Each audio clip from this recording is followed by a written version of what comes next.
je souhaitais venir à Hong Kong le plus tôt possible après cette rentrée scolaire pour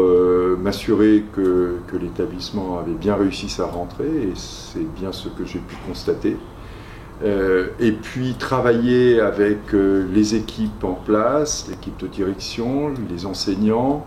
rencontrer les parents, et puis bien sûr avec le comité de gestion du lycée français de Hong Kong, travailler à préparer cette année scolaire qui est une année de transition vers le nouveau statut qui a été choisi par les responsables de l'établissement pour la rentrée 2020, et donc de mettre en place, avec le consensus de tous les partenaires ici, toutes les conditions de la réussite du lycée tout au long de cette année et pour préparer la transition. L'Agence pour l'enseignement français à l'étranger est en conventionnement avec le lycée français. Cette convention dure jusqu'au 31 août de l'année prochaine. Et jusqu'au 31 août de l'année prochaine, l'agence exercera la plénitude de ses responsabilités dans la gestion, dans la préparation de la rentrée scolaire de 2020, et naturellement travaillera en lien avec le comité de gestion de l'établissement, avec les futurs responsables de la direction de cet établissement, à leur donner les informations nécessaires à la prise de responsabilité dans le lycée pour que cette transition se passe au mieux. En tout cas, j'y veillerai personnellement. Ce lycée, donc, nous lui proposons une convention de partenariat qui garantira au lycée français de Hong Kong sa parfaite insertion dans le réseau des établissements français de l'étranger, des établissements d'enseignement français à l'étranger, qui vont donc lui permettre de se sentir pleinement associé à la vie de ce réseau, donc au bénéfice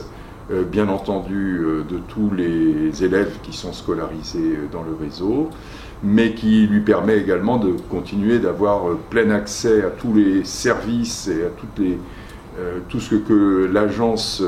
met à disposition des établissements du réseau, en particulier tout le dispositif de formation des enseignants qui va être renforcé dans les 2 années qui viennent dans le cadre de la mise en œuvre du plan de développement de l'enseignement français à l'étranger qui a été présenté le 3 octobre dernier par les ministres de l'Europe et des Affaires étrangères et de l'Éducation nationale. Le plan de développement pour l'enseignement français à l'étranger, il a été préparé avec un objectif qui nous est fixé, qui est celui de doubler les effectifs scolarisés dans l'enseignement français à l'étranger. Donc il y a eu tout un travail de fond qui a été fait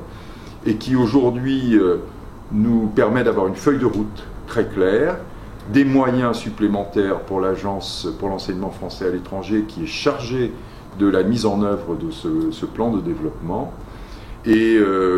les grands axes, bien entendu, de ce plan de développement, c'est le renforcement de l'attractivité des établissements, quel que soit leur statut,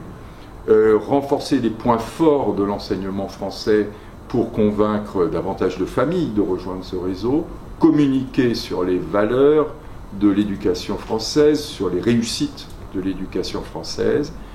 travailler à renforcer la formation des enseignants et en particulier des enseignants qui sont recrutés localement. Voilà quelques-uns de ces axes qui, je renvoie évidemment à la lecture, bien entendu, du document qui a été présenté le 3 octobre et qui les présente avec beaucoup de clarté.